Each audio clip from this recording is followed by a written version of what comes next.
Shine परिवार के आप सभी कस्टमर, सभी एसोसिएट, आप सभी को Rashid Naseem, chairman shine group का प्यार भरा नमस्कार।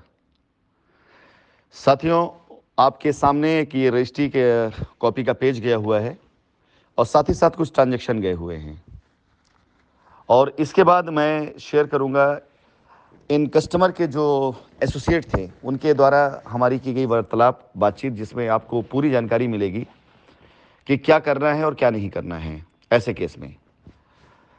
आप इसमें देख सकते हैं कि इस कस्टमर की पूरी पेमेंट जो है, इनकी पूरी पेमेंट कंपनी के बैंक अकाउंट में आई है। इसमें कहीं कोई भी किसी प्रकार कोई त्रुटि नहीं है, यानी इनका पूरा पैसा कंपनी बैंक अकाउंट के अंदर नेफ्ट के जरिए आया हुआ है।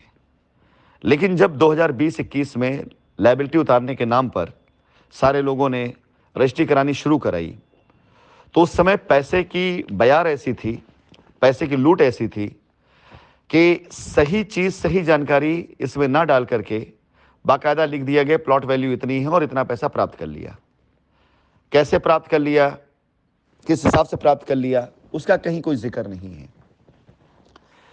इसके हिसाब से अगर देखा जाए तो यह पैसा जो कंपनी के बैंक अकाउंट में आया है कस्टमर का, वो हमेशा कंपनी के बैंक अकाउंट में शो होता रहेगा, क्योंकि इन एंट्री है, एग्जिट एंट्री नहीं है इसकी।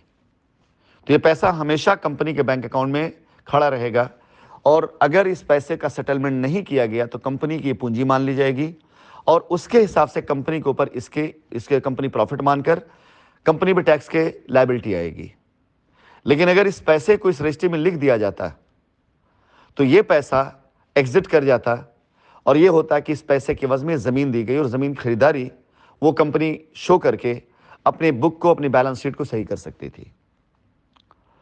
अब लीगली देखा जाए अगर, तो यह रजिस्ट्री किसी प्रकार से मान्य नहीं होती। यह वजह है, किसी एसोसिएट को या किसी प्रेसिडेंट को बिला वजह उलझाने की वजह से काम नहीं किए जा रहे हैं, बल्कि कंपनी अब किसी प्रकार की कोई लीगल उलझनों में ना उलझे, इसलिए यह कार्य किए जा रहे हैं।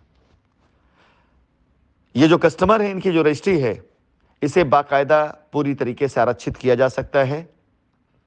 इसमें अमेंडमेंट होगा और अमेंडमेंट करा करके इस रजिस्ट्री को सुरक्षित कराया जा सकता है।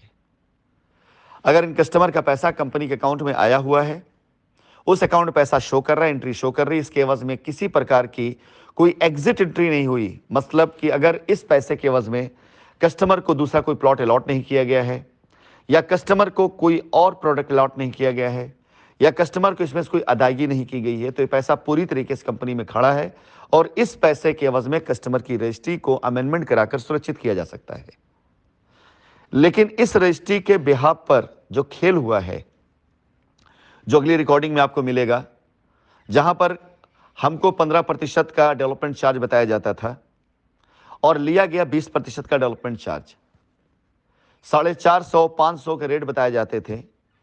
कई जगह पे ऐसा हुआ, कोई जरूरी नहीं हर जगह ये हुआ हो, लेकिन चार्ज वो कैसे मैनिपुलेशन किया गया, ये जो खेल हुए हैं, इन सभी खेलों को उजागर करने के लिए ऐसी हर एक रजिस्ट्री और उनके कस्टमर से मैं निवेदन करूंगा कि कंपनी की दी गई दिशा निर्देशों को पालन करें। आपकी रजिस्ट्री को सुरक्षित करने से लेकर आपके पोजीशन दिलाने तक, आपको लायबिलिटी फ्री करने तक की जिम्मेदारी कंपनी की है।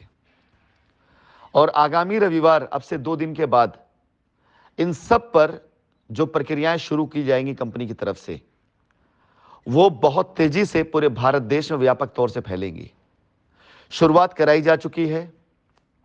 ऐसी रजिस्ट्रियों के निरस्तीकरण का कार्य शुरू कराया जा चुका है जिन रजिस्ट्रियों में अथॉराइज सिग्नेटरी का गलत इस्तेमाल किया गया है।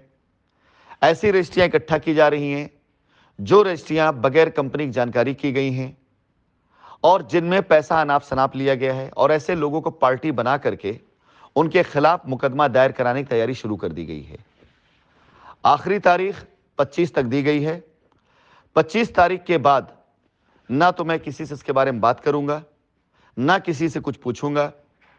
सीधा कस्टमर को आमंत्रित करूंगा, वकील का नंबर दूंगा, कोर्ट तक भेजूंगा, एप्लीकेशन लगवा करके सबको क्लब करवाना शुरू करूंगा और उसके बाद न्याय के लिए कानून काम करेगा। धन्यवाद।